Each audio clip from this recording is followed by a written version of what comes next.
Everyone click OK, because I'm now recording this session so people can go back to it.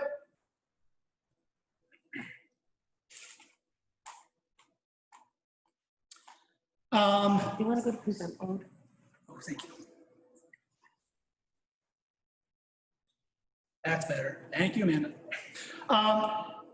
So if you need a refresher, this meeting is being recorded. You can go back and listen to this session again, or within this slideshow, there are 2 videos that I have queued up on both of the sessions, both of the things that we're going to talk about on our objective. This first video is all about pre-meeting settings. So on the left-hand side, there's where to find those pre-meeting settings, and then a video to watch to refresh your memory. And there's also 2 videos, one short minute-long video and then another longer video to remind you all about what those in-meeting security options are. So again, there's 2 videos there for you. There's this recorded session that you can go back and rewatch. And I've left a bunch of links just on general privacy and security from Zoom at the last slide for this session as well. So you can look at their privacy and security page, some best practices for teachers specifically, an article about Zoom requiring waiting rooms starting in late September, and then Zoom does host webinars, some of which are around safety and security that you can sign up for. So there's links there. So lots of places and lots of ways that you can go back and review what all of those security settings are. So if you don't get it all in the next 40 minutes, don't worry. There's lots of places where you can go to make sure that you have what you need. Okay, so the first thing that we're going to talk about is pre-meeting settings that you can set. Now, for our friends at Pembroke right now, I know that the firewall is preventing you all from going to zoom.us. So you might not be able to play along or set things as I show them here. But again, we're working on the firewall. I have hope that we'll get that corrected and get that pass-through gone in the next couple hours, maybe even minutes. But to get to your pre-meeting settings, you'll go through what they call the Zoom portal, which is basically just the Zoom website. So load up your web browser, Safari, Chrome, whatever it is that you use, and go to zoom.us. They call it zoom.us. So if you go to zoom.us, this is the Zoom homepage, and at the top right-hand, you can sign in with your account. Now, all of you are signed in through your Georgetown email address. However, it is easiest and probably maybe only possible for you to go in down at the bottom and sign in with Google. If you try to type in your email address and your password here, it might not work. So go to sign in with Google and then find your work email address, click on that, and it should bring you into your Zoom settings in the portal or on the website. Okay? So anyone playing at home, I'll give you a minute you can go there if you're at Pembroke and the firewall is preventing you, you can just follow along with me, and then when it is opened up, you can go back and set all of these settings. My portal looks a little bit different because I'm the admin for Zoom for the district, so I've got this admin tab that you might not. But on the left-hand side, these should all be similar. You have personal with a bunch of tabs underneath it. Profile, that's where you can make a nice picture for yourself, or you can set your meeting ID, your name, the things that people you might want to know right off the bat. Upcoming meetings that you have scheduled, or you can schedule a meeting within here by going over here to schedule a meeting. But what we're going to focus on today for these pre-meeting settings is the settings tab. So if you click on settings, we're going to go through a bunch of these, many of which are helpful to know and also to play with and maybe toggle some settings to make sure that when your kids log in, they're logged in the way that you want them to log in. So there's no funny business right from the get-go. You can feel confident when you start a meeting, everyone's going to be safe, secure, and on their best behavior. I am going to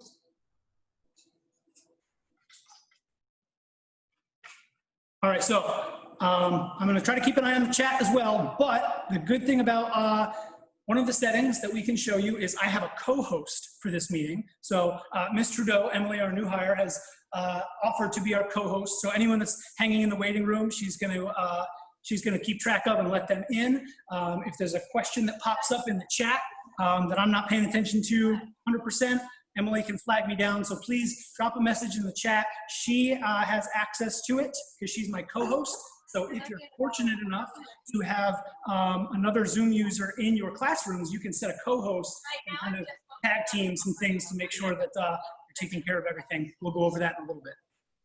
But first, we'll just get going with the security features. So we have in-meeting settings, we have recording settings, and telephone. We're basically going to ignore the telephone settings today because most of our kids are not calling in from a phone. So we'll start with our meeting, and they have all of these different tabs that you can cycle through, but we'll start right at the top with security. The first setting, blow the screen up. First setting is a waiting room, and you want this on. You want to make sure that you have a waiting room for your students clicked on so that they are not able to join that meeting without you saying, yes, please come in. This is also another great check to make sure that students that are trying to get into your meeting are the ones that belong in your class. So if you're a middle high school teacher, you can have your roster there and you can kind of check your roster as people are coming in. Another good way to take attendance pretty quickly, you can just check the meeting room and let people in and check them off on your roster as they come in.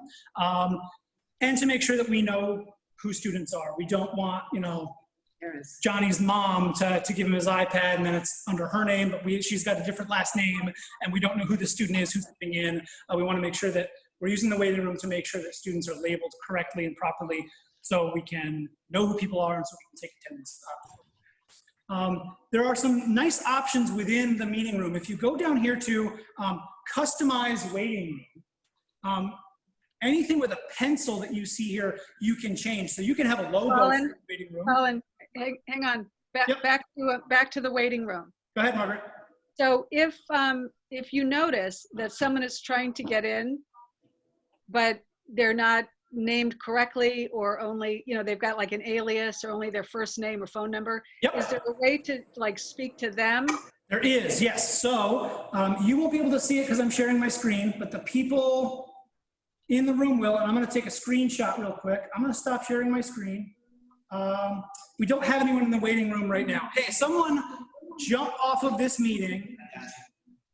Ted's going to jump out of the meeting. He's going to be in the waiting room. Emily, don't let him in yet. And I'm going to show Margaret what you can do. I'll take a screenshot and then I'll share that screenshot with everyone who's tuning in. So we're just going to wait for Ted. But essentially, while we're doing that, and I'll demonstrate, you can send a private message to everyone in the waiting room. So I did this a lot for school committee when I was hosting school committee 2 meetings ago, when we asked people to join with their first and last name so they couldn't chat anonymously. And what I would do is I had a kind of phrase, copy and pasted, said that I private messaged to anyone in the waiting room and said, please change your Zoom handle to your first and last name, and I will admit you into the meeting. Yep, I'm gonna. So, can we just talk? Can they? No, you can't talk. Debbie, go ahead. Can you just speak to them? You can't because they're not a part of the meeting yet, so they don't have the capability to hear audio. You can only send a message. Oh, okay. So I'm going to share my screen and I'm going to show you the screenshot that I just took. I don't know why my maps came up. But you could change it in the customizer. Yeah, so you also, if you know who that student is, you can rename them for them as the host. So I just want to, hi Michael, I just want to reiterate, Colin, for teachers at Pembroke, that is going to be a requirement. Parents are going to know that children need to use their correct first and last name. So I know that we're bound to see kids trying to get in without that, but so this will be important for teachers to know. Yep, Dan just mentioned the same expectation at the middle high school. So this is an important thing to know. So you can see the screenshot that I took when Ted was trying to get in the waiting room. There was one person waiting. Let's say Ted's name was, iPhone 2 or whatever it was. I can click on this button right here and it will give me a message just to the people in the waiting room. So you can send a message saying, hey, please change your name to first and last, and you'll be good. I want to show you one other thing that might be able to preemptively take care of students changing their name to the correct one. Within the waiting room, you can go to Customize Waiting Room. And you can, this is the generic message that pops up. Anything with a pencil, you can change. So if you click this pencil and say, please make sure you use your first and last name, I can save that. Now anyone in the waiting room, instead of saying, please wait for the host to let you in, it'll say, please make sure you use your first and last name. So they all get that message while they're waiting, and they can check their own name and say, oh, right, I'm under iPhone 2 because I'm using my brother's today. So I need to, or I should say iPad because we don't want kids on iPhones. So I need to change my name. So it can be a little quick reminder for students to just double check their handle before you even let them in. So when you customize waiting room, click the pencil. You can also put a description of the meeting or of the class. So you can, as kids are waiting in the waiting room, you can say, please make sure that you've brought your group work from yesterday's lesson and have that ready to go. So they can have that Google Doc ready to go before they even enter your class. So you could have like an activator question? Yeah, you can have, an activator question, right? We're gonna be talking about, the reading from last night, chapters 2 and 3. Start thinking about, so-and-so's character development. And then they can be ready to rock and roll. It's kind of like checking student materials as they walk in the door, right? You can have that waiting room message for them so that everyone's prepped and ready to go before they start class. You can also upload a logo and do some fun stuff. So the one thing I will say is if you have any issues with any of this, or if you change the setting and you don't think that it's working correctly with Zoom, like it says that the setting changed, but you're not noticing it when you host a meeting, let me know. We now have a paid Zoom subscription, which comes with lots of customer support. So if there's anything that's wonky or not working correctly, drop me a line. We can talk with our rep together and we can get it sorted out. So another benefit of upgrading our Zoom account. All right, any questions about the waiting room? Drop it in the chat now, or you guys are allowed to unmute yourself, which I probably wouldn't do for your kids, but feel free to unmute yourself and ask a question.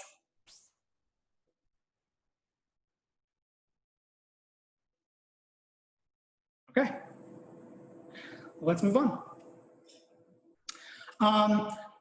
As we go down, there are a few things that are locked by the administrator. That's me. All meetings will require a passcode for a meeting. We do not want to make any of our classrooms or any of our Zoom links public. Please keep them within your learning management system.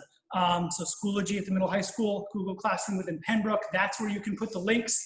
If you have other ways of communicating with parents, we want to make sure that those Zoom links are not able to be disseminated easily to someone else who might not want joining our class, just to be safe, just to make sure that we're running our classroom as securely and as close to what a general class would look like anyhow. So you will have a passcode. Everyone has a personal meeting ID. That's helpful for us and for other administrators because we have, with our new upgrade, we have kind of a control panel where we can go into troubleshoot any personal meeting IDs, or if someone's having trouble with meetings, or if kids are having trouble logging in, we can kind of go in and search by personal account and personal meeting ID. So that's on. Okay, we'll scroll down a little bit. Require participants joining by iPhone. Okay, so now we go down to schedule meeting. This is personal preference, but as the host, you can tell Zoom for every meeting to either start with your video on or start with your video off, your video specifically. That's just preference. I always have it off to start, and then I click the button to turn my video on when I'm ready. So just personal preference, whatever you want. Okay. Hang on, Colin, hang on. So does that just apply to the host or does that apply to the participants? Yep, so if you look at the next bullet down, Margaret, that's specific to participants. So you have the ability to toggle both. So if you want to start your video off, you keep that slider to the gray. If you want it always on, as soon as you start your meeting for you, slide it over to blue. Well, again, that's another expectation at Pembroke, that students will all start with a video on. Yep, so you can basically mandate that by sliding this slider right here. Whoops, sorry. So participants video, you can slide that on to blue. So now whenever a student logs on, it's automatically going to turn their camera on. So that expectation is being met without having to ask students, hey, turn your video on, hey, turn your video on, hey, turn your video on. Audio type, we want our students to have both telephone and computer audio, just in case anyone is having trouble with their audio, they can call in from a phone if they want. Join before host, we want to leave this off. We don't want students congregating in our meetings, just like we wouldn't want them in our classrooms without any supervision. So you do not want to have students joining before host. You want them to be waiting in the waiting room for when you're ready to start your class.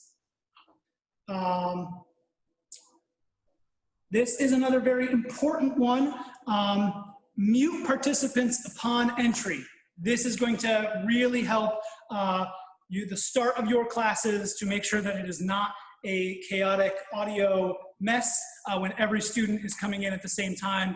I would encourage everyone to have their mute everyone as they come in. And when we get to in-meeting settings, I'll show you how you can keep them muted unless you give them permission to unmute. So really, you can run the show. You can keep everyone quiet until you're ready for them to participate. Okay, so now we are in the in-meeting, the basic functions. We'll talk about the chat.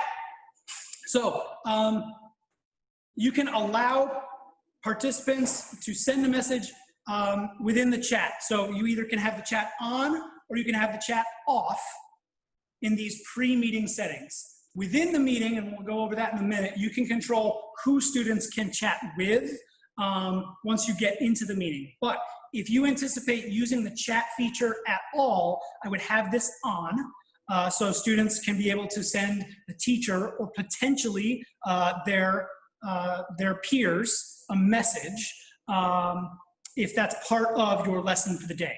If you are just doing, let's do a 10-minute lecture, I'm not going to take questions, which I don't know why you would do that anyway, but you don't want any participation from students. You can just disable the chat altogether and they won't even have that option.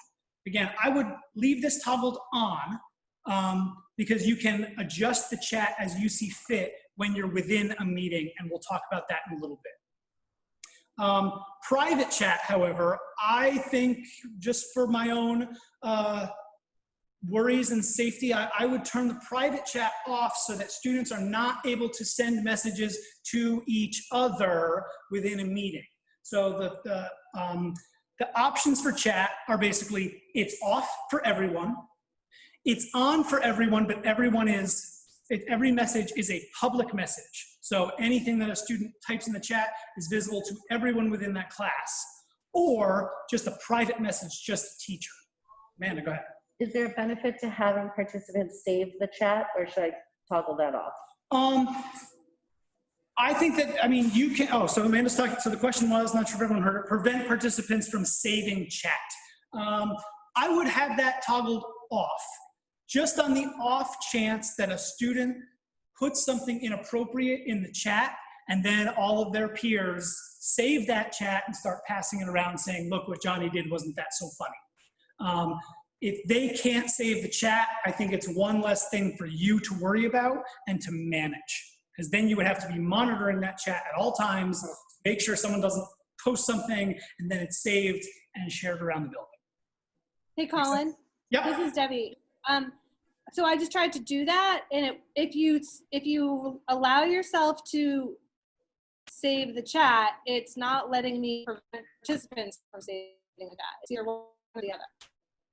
I don't know why, but do I need to reset? Like, can you click it? Let's see what happens when you do that.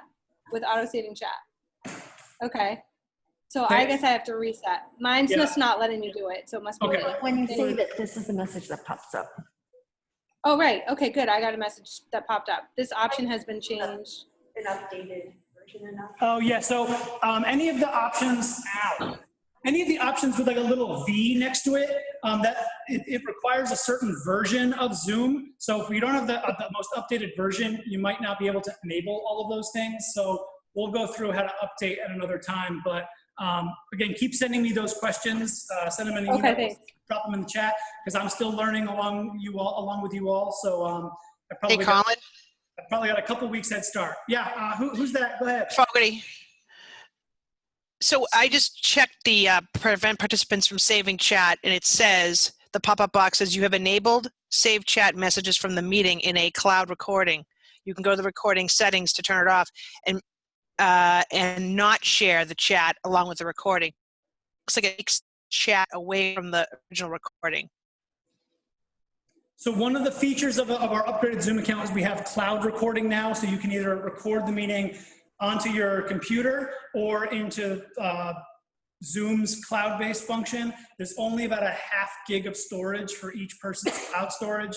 If that means anything to you, great. If it doesn't mean anything, it means there's not a lot of big storage space. So I would advise on saving recordings to your computer and then uploading those to your Google Drive and linking them either to Classroom or to Schoology. How that functions with the chat, I'm not sure, because all of my chats save directly onto my hard drive. So I'll continue to play around with these features, but thank you all for flipping things around, checking things out. Let me know other pop-ups that come your way through something in the chat or through an email. Thanks, Chris. Colin, sorry, and I might have missed it. So can a student send a chat just to the teacher? Yes, and I will show you in the meeting settings how you can set that feature. Okay. So for instance, right now, I think you all can only send me a private message, yes? So I have that feature turned on. I'll show you what that looks like in a second. Okay, so file transfer, if you plan on uploading a file, you can do that. Let's say you wanted to drop a Google Doc within the chat to have students, or drop a Word document, or drop a worksheet that you want kids to work on. You can do that if you have the right version of Zoom. Could be useful, probably not for the youngsters because they're gonna get everything on Google Classroom, but if a student comes in and says, oh, I forgot to download that, you can drop it in real quick. So you can toggle that on and off. Co-host is something that I mentioned. Emily is my co-host right now because I have that feature turned on.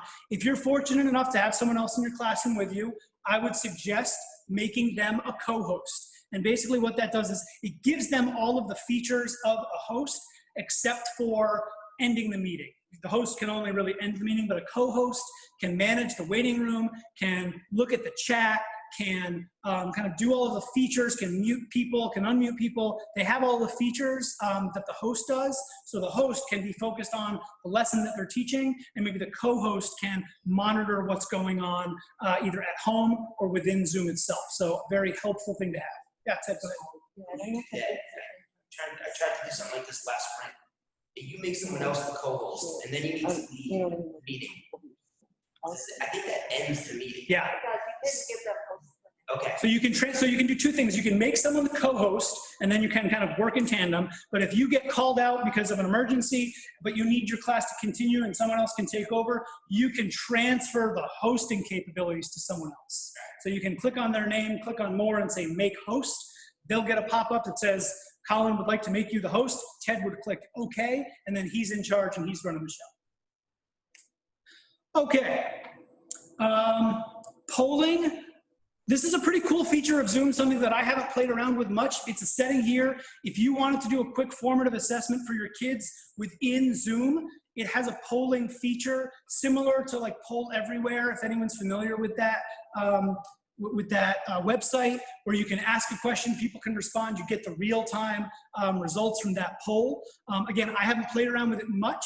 You can flip this switch on, and then when you're hosting a meeting, you'll see a polling tab at the bottom, and you can play around with that to your heart's content. Maybe that's something to practice this afternoon when you have some time. See if it's going to be worthwhile for your classes.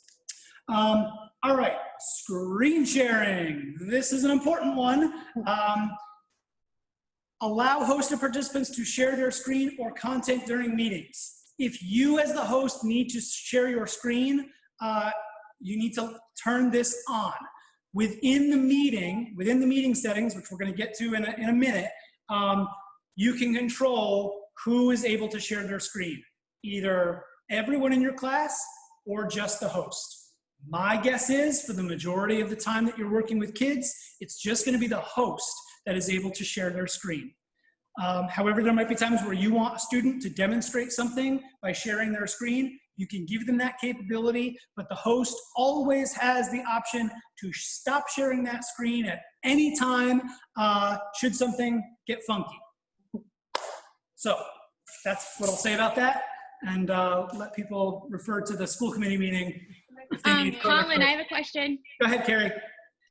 So when I was doing the screen sharing during the spring, I would click host only, but then I'd be like doing something and all of a sudden someone would be able to like use the paint or something and like right across the board. Yep, so that's a really good question, Carrie. That is a feature within screen sharing called annotations, and it basically lets whoever you give permission to use a paintbrush to write on the screen. And it's helpful for teachers because if you need to circle something or demonstrate a quick problem on your screen, you can do that. And there is a security setting where only the person who's sharing their screen is able to annotate on that screen. Okay. So I'll show you that in meeting settings. I don't know if I have a screenshot of that. If I don't, I'll take one real quick and show you what that looks like. That's another Thank you. important lesson from school committee, Colin. Thank you, Margaret. I don't need any more reminders of that meeting. All right, so getting to this annotations, that just was what Carrie was mentioning. This is when you're sharing your screen, you can write on the screen, or you can make shapes or circle things, or whatever. So this is a tab right here. Only the user who is sharing can annotate. So if you don't want your students writing on your screen as you are presenting something, you want to check this box. Again, when you're in a meeting, you can toggle this on and off. So let's say you want to ask Chris DeFranco to demonstrate that problem on my screen. I can open that up and then Chris can annotate on my screen. Just Chris, or when you open it up, It's kind of an all or nothing. It's either just the host or anyone within the meeting can annotate. I think if there's feedback that I could give to Zoom, it would be let me as the host choose who can share their screen, and let me as the host choose who can annotate, not have an all or nothing. Right now it's all or nothing. When we're talking about screen sharing, there's also a whiteboard feature, which is pretty cool. You can share your screen and share a whiteboard. Let me demonstrate that real quick. If I can figure it out. We'll have to stop sharing that. So I'm going to share a whiteboard with you all. And now I have a blank screen where I can write whatever I need to. I'm just using my mouse to draw all over this. You can also go to like shapes and do like fractions. And you can put a stamp on something. Hey, nice work. You can draw shapes, and there's lots of fun stuff you can do. I'll let you all play around with that in the afternoon. So if you need a whiteboard to quickly jot something down or demonstrate something, you can do that. When you click on share screen, if you've done this before, you get a little pop-up and it asks you what you want to share. You can either share a specific app, you can share your whole desktop, or there's an option for a whiteboard specifically. You click on whiteboard and then you get that blank screen that people can, that you can write on. Okay, remote control. This is an interesting feature. You'll need some time to play around with this as the host, but you can allow a student to control your screen. You might want to leave this off, just saying. You can give them permission, but just for safety, until we get really comfortable with Zoom, until all of our kids are rock solid, I would probably leave remote control off. I have it on because I was playing around with it yesterday. Meeting reactions, kids can just leave little emojis or little reactions to something going on, so they can tell you they can give you a clap, or they can give you a thumbs up, they can tell you to slow down, they can tell you, they can raise their hand, just some reactions that they can give. Okay, here's an important one. If you need to remove a student from a meeting, if something inappropriate is happening and you need to have them step out for a few minutes, you can either allow them to come back in once they've had that little sensory break, or whether they've composed themselves or gotten a drink of water to relax, you can let them come back in, or you can say, no, thank you, you're not going to be coming back in. That's a preset that you can have. You can always let them in the waiting room in the meeting, but there's that option for you. You can allow or not allow participants to rename themselves when they're in the meeting. So I would have this turned off and manage this in the waiting room. Make sure that when they're coming in, their name is correct, and then don't allow them to change their name once they're in the meeting. Because you don't want, John Smith to come in and then change his name to something inappropriate once he's in the meeting. So I would leave that function off. All right, there is a reporting feature. You can report a specific user to Zoom if something inappropriate has happened. And as the administrator, we can see those reports. So it might be a good thing for any type of discipline measure, or just making sure that students are acting appropriately within Zoom. There's a report feature that you can click on from a specific student. What about the participant profile pictures? Should we keep that on or off? Where do you see that? Right there. Oh, right here. Yeah, so you can hide the profile pictures. I think that might be a good idea. So that way the only thing that shows up if they don't have their video on is just their name. Otherwise, if they are able to upload a profile picture, they can turn their video off, have an inappropriate picture set as their profile picture, and then we have a mess. So I would leave that off. Just so, as much as we want our students to be individuals and we want them to be able to express themselves, it's just one other thing that we might have to keep an eye on or potentially worry about if we're allowing them to set their profile picture. So you'd actually toggle it on because the default is off. Yeah. So toggle it on. You want to hide participant profile pictures. All right. Breakout rooms, you can toggle this on. If you are excited about Amanda's session later today, you can toggle this on as the host, and then you'll be able to put people into breakout rooms. The rest of these, I don't think are super specific. You can read through them on your own. Virtual backgrounds, you can let students have a virtual background or not. Again, if you're worried about anything inappropriate in that background, maybe you toggle that off. I'm going to keep moving through these and get to the in-meeting settings. You can take a look at these. Yes, Margaret, go ahead. Hang on, go back to that, please. So are you saying that you're afraid a student would take an inappropriate picture and make it their background rather than choosing one of these? Correct. So you can upload any picture file that you want and make it a background for you. So while these landscapes are very nice, and I might want to, go to San Francisco and hang on the Golden Gate Bridge, I could also upload any picture I wanted and set that as my background. So you've got it turned on, but we should turn it off. Probably. Okay. All right. So I'm going to keep moving. We're running a little short on time because I want to get to those in-meeting safety and security features, but I'll pause for a second and let anyone drop in the chat, or you can unmute yourself and ask a question, or anyone here, feel free to chime in. Virtual backgrounds are also distracting because kids turn them on and off. Yeah, Amanda just mentioned that virtual backgrounds can be a little distracting if kids are turning them on and off. So another good reminder, maybe have that toggled off. Colin, Yes, Debbie, go ahead. Colin, I put it in the chat, but when we're setting the meeting IDs and passwords, can we keep the same one for all the time? So that Yes. kids are not having to look up and see which, in other words, even if I did small groups, the meeting ID and password could be the same, I'm thinking, if I can Yep. control the waiting room. Yep, that's correct. You can certainly do that.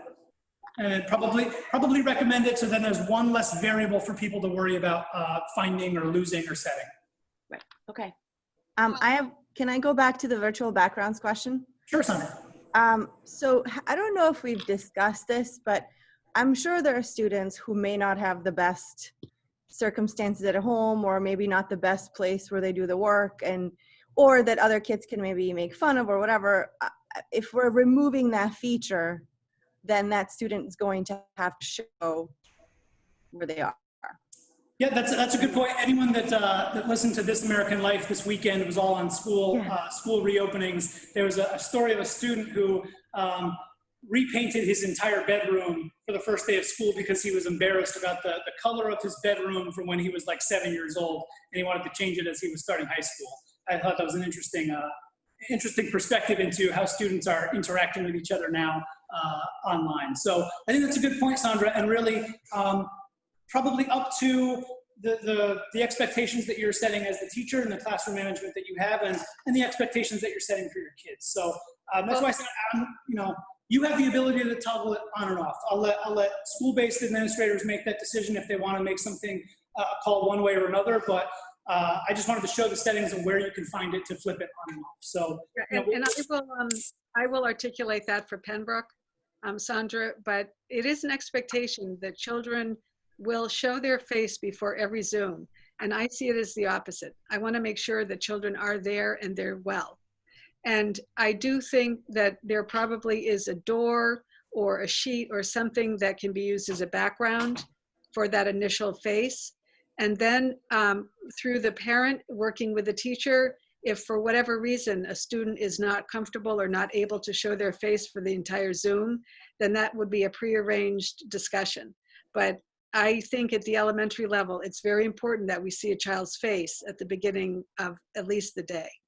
Well, virtual backgrounds don't remove the face, so you will always be able to see it. Yeah. But I think hearing that, and we saw what happened. I mean, I truly was horrified in that, sorry, Colin, in that school committee meeting. So I think that while 99.9% of the time it's going to be appropriate, to me, it's not worth taking that small chance that some little kid who's pretty savvy is going to do something inappropriate. And maybe it's not even, violent or pornographic. It could just be, like distracting. So, again, I know high school is different than elementary, but I will articulate that to teachers. Yeah. I know that all of our students, both principals have documentation that it's going to be going out to families and students about the expectations for remote learning. So these are good questions and good discussions to have right now, and we can continue to have those discussions throughout the week before those get published and sent off to parents. Emily is flagging me because I think she has a question from the chat. So Liz Harrington in grade 3 asked, will we be posting a disclaimer at the beginning of all Zooms saying that students and parents can't take videos of the Zoom and share them? And also they asked, can we email parents the Zoom links? I don't know if everyone heard that. I'm not sure how good that microphone is. It was about disclaimers before the meeting starts. I think we need to have, yes, there will be a disclaimer, and I know Jack is working with other special ed directors and other attorneys to have what that generic disclaimer might be. You can also set a disclaimer for when you're recording a meeting. The disclaimer that you all got just said this meeting is being recorded, but we can change that disclaimer for recording to say whatever we want it to be. And in terms of emailing links to parents, I think what we want to make sure before we send emails to parents is that parents have access to their students' Google Classroom. And we're doing a training next week for parents on how to get parent access to Google Classroom so that everyone can kind of be using the same platform, the same learning management system to get all of that information. An email as a last resort, I think is okay, but we want everyone first and foremost to be getting what they need to through the learning management system. So that's Schoology here and Classroom at Pembroke. And also, Colin, it will be in the behavior expectations that no photographs or screenshots will be prohibited. And students will need to sign off at the beginning, just like we have a sign off that they've read the handbook. Fee, I see your hand up. Do you want to chime in with something? I do, thank you. Hi, Colin. Hey. So anyhow, I have a problem because there's an echo. So I hear myself talking, it's so weird. My question is, in the reactions in the bottom, last spring we used it, or I used it. It had a clap and a thumbs up. That hand raise your hand is in the participants box. Yep. I'm wondering if for little kids, we can move it to reaction. Ooh, that's a good question. I don't. It does come up on their icon if someone has their hand up. Yeah. So, but It does put an icon on there. but that's under the participants tab, right? No, on if you're in the gallery view. So if you were looking at the screen right now, if someone put their hand up, Yeah. So it would. Fee, you could use those reactions as a raised hand, but right now I think it's only the thumbs up and a hand clap. Okay. And Thank those you. and those do disappear. I think they're on the screen for 10 seconds and then they're gone. So best bet would probably be to work with your students, teach them how to raise their hand via the participants tab. Yeah. They can Hey, hover. Colin, it's Debbie Bruce. Just a quick question. Margaret said that the behavior expectations are no pictures. Is that across the district? Will that also be for the middle high school? They need to display their picture, their face. Yes, it's in my plan. Yeah. Dan says yes. Okay, thanks. Ethel has their hand up. All right. Karen, you have a question? Let me find you real quick. Karen, go ahead. Sorry. I hit by mistake. All right, let's keep moving. So I'm going to share my screen again because what I want to go over now is the in-meeting settings. And it's really hard when I'm sharing my screen because you can't see the Zoom controls that I have. Well, the people in here can, but the people who are tuning in can't see the Zoom controls that we're all looking at right now. So what I've done is I've taken a few screenshots of. What if you just shared that? It hides all the Zoom. I can show you. There is a way to. Yeah, I tested it out, but screenshots, easiest thing to do. Okay, so when you're in a meeting, this is just a screenshot, so I can't click on anything, but I tried to have everything highlighted. So if you've been in a meeting before, you'll be familiar with these tabs down at the bottom of your meeting. You might see a few that are unfamiliar, like polling right here, because I turned that on. Breakout rooms, you might be unfamiliar, because I turned that on in the settings that I just showed you. But what I want to focus on is the security tab. And within the security tab, you can see the features that we have. So first thing that you can do is you want to make sure that enable waiting room is checked. So you can check that, so then as students come in, they're good. You can also at any point in time lock the meeting and not allow anyone else to even come into your waiting room. So let's say you have 100% participation and attendance for that day. You can lock that meeting so you can make sure that no funny business happens or no one tries to enter that meeting after everyone is there and accounted for. I would only use that feature if you are confident you have 100% attendance. Within the meeting, you can allow participants to share their screen. I would keep this off until you are ready to have a student share your screen. The host can always share their screen, but you do not want to allow participants to share their screen whenever they feel like it. It could cause a disruption in your lesson. You can allow participants to chat, and then there are further settings within the chat box that I'll show you in a second of who they can chat with. I would keep this off. You want to not allow students to rename themselves. We already talked about that. And depending on the type of class that you're leading, you may or may not want to have students be able to unmute themselves. So if it's a full class discussion and your kids know that they can raise their hand and then they're called on and then they can unmute themselves, you can allow that. Or if you want to keep control of things and you want to specifically call on certain individuals, you can unmute them or you can ask them to unmute. They'll get a pop-up, they'll click unmute, and then you are in better control of who has their microphone on or off at that time. So that's the security tab.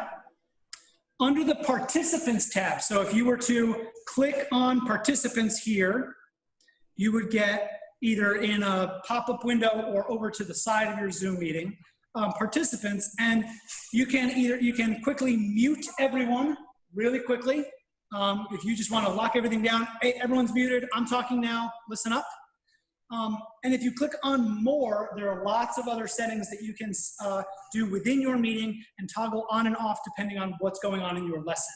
So you can, again, mute participants upon entry, like we talked about, and there are a few more there that you can read on your own. Carolyn, go ahead. Also, there's a shortcut for muting everybody. Just Control M to quickly Ooh, Command Control M. We got some hotkeys going on over here. All right. So a lot of the same features from the security tab are translated also over here to the participants tab under more. So you can allow participants to unmute themselves, rename themselves. There's a little chime and a door close if you want to turn that play sound on and off. I think it's more distracting than anything. You can lock the meeting and enable the waiting room there too. Under the chat, so if you have chat turned on, you can manage the chat by clicking. It's easy to miss, but these 3 dots over in your chat will bring up who participants can chat with. So you can keep it that they can chat with nobody, and then it's disabled. Even if they click on chat, it says chat has been disabled for this meeting. They can chat with just the host. So if they have a question, they can chat just with you, or they can chat with everyone publicly. Because if you remember in my pre-meeting settings, I did not allow students to chat one-to-one individually. So the only options that I have is either no chat, only chat with the teacher, or chat with everyone publicly, like you want to raise your hand and make a statement to the whole class. Emily, go ahead. So we have a couple questions from chat. So someone asked, would locking a meeting prevent students from leaving, or will it prevent them from re-entering the meeting if they leave? Yeah, so locking the meeting, students can leave a meeting if it's locked. If it's still locked, they won't be able to rejoin. Another question? Would the remote control be something useful when you're working with a foundation style board? Who asked the question about remote control? You know who sent that message? It's Jen. Jen, can you unmute yourself, or do I have to do it? I'm unmuted. Go ahead, what's your question? So when we're manipulating the Foundations tile board, it's kind of important that kids are able to do that as well. And I was just wondering if we do the remote control settings, is something that we can have the students do on their own? My answer to that is yes, with practice. The remote control, once you give student a remote control access, it can take a couple minutes to kind of get used to it and what they have the option and opportunity to do. So play around with the remote control this afternoon, see if it can fit your needs, or if the level of students that you're working with might be able to understand and handle that. Probably mostly through an iPad, which has its own specific kind of touch directions for remote control. That's what I was playing around with yesterday. So play around with it, and if you feel that that's useful, teach your kids how to use it, and then flip that setting on. Okay, thank you. Go ahead. There's a request to show how to set the co-host, and there was a question, once the meeting settings are set, are they kept for every meeting thereafter? Perfect. So good question about how to make someone the co-host. That was the next screenshot that I had. So this is a sample meeting that I held last night with my wife and I. If you go to the participants tab, under any participant, you'll see their microphone and their video, so you know whether or not they're muted or their video is on or off. And then also under more, this is where you can make someone a co-host, along with lots of other things. So you can ask someone to start their video. So if someone, for instance, turned their camera off by accident, you can ask them to turn that video back on. You can, as we mentioned with Ted, if I need to step out for a second, I can make someone else the host, and then they have total run of the meeting, because I need to leave. Or I can make someone the co-host, and then we can tag team things and do them together. I can rename someone individually. So this might be good for our youngsters if they're using mom's iPad or they're using dad's laptop and we know who that student is, but they're having trouble renaming themselves. You as the host can do it for them. You can just click on rename. You'll get a little text box that comes up. You type in, Janie Smith, and then Janie's name is changed because you were able to do that. You can put someone back in the waiting room. Let's say someone needs a little break, a little breather. Maybe they need to regroup and recoup. You can put them in the waiting room. Or if, for whatever reason. What's that? You could also put them in a breakout room. And yep, you can put them in a breakout room if they need to be on their own for a minute. And then you can admit them back when you think they've had the chance to cool down or regroup or do whatever you think they need to do. You can remove a student altogether. See you later. We obviously don't want to do that whenever possible. We don't want to just be booting kids from our classrooms. And lastly, we can report a student. And as I mentioned, that'll bring up a little text box. You'll choose the user that you want to report. There are a couple little tags of why you're reporting them and a little spot for a narrative too of why you're reporting that student. So if they did something inappropriate, Please, that's what we would. yep, please report. There's a question, is co-hosting something that could have the high school interns do? Yeah, I guess, but that would give them a. No, we want to keep co-hosting responsibilities for our staff members Maybe a because, para. yeah, paraprofessionals, co-teachers, whoever, whatever adult is within that classroom that might be willing to co-host and has the capability to. I wouldn't leave co-hosting responsibilities to students for your own benefit and protection. And then there was a remote control question. Is it a separate feature on different devices? Would Zoom override it, or would we need to teach the students where to change the setting on their device that they're using? So when you allow someone to remote control, you would pick the student who you want to remote control, and then they get a pop-up specifically on their desktop or their screen saying, Colin McDonald has given you access to control his screen. They hit accept, and then they get the features on their own screen of how to remote control their screen. Again, we're running a little long, and that's a feature that I think is further down the road when we're teaching our classes. So take some time this afternoon to learn the remote control features, play around with it, see if it fits. Again, this is another good reason why for your work this afternoon, it's going to help being with your colleagues, either virtually or in person, because if you want to give remote control to someone, you need to see what it looks like on the host's end. And if you want to see what remote controlling looks like from the student, you want to practice with that too. So maybe this afternoon, you have one meeting and you pass around who the host is, and everyone takes a turn hosting and participating so you can see all the features on both ends. All right, I'm going to stop my screen share. I'm going to pause for anything else in the chat or if people want to raise their hands. But we're running a little long, and I want to give time for everyone else's breakout session today. So we'll give a minute or so for anything that comes through in the chat. Or raise your hands or anyone in here have any questions.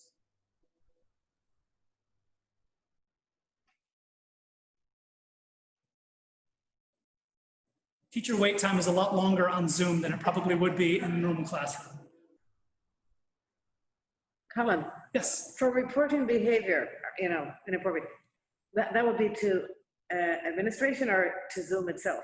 So I have to do a little more work on what the reporting feature looks like on my end as the administrator, but certainly I think your first line of defense is with a school-based administrator, right? The Zoom feature for reporting might be nice if you can do it in the moment, or if you have a prep right after something happened, you can report a student. But certainly we want to make sure that we're taking care of business on our end and not rely on Zoom to handle the reporting. If Zoom doesn't work for us, we want to make sure that we're handling everything we can. So still, please contact your building-based administrators as you normally would for any discipline or behavioral issue. All right, everyone. So thanks for attending. My last reminder to you all, people in the room and anyone tuning in, the last slide of this safety and security feature in the slide deck is a little formative assessment, a little Google form. Should take you no more than 30 seconds to fill out. If you can do that as soon as I end this call, we're going to move into our next breakout session, maybe around 10:20, 10:25-ish. Which will be video features and screen sharing taught by Emily. So please tune back in for that in about 10 minutes or so, and let me know if you have any questions. Thanks, everyone. Thank you, Colin. Thank you. Yeah, nice job.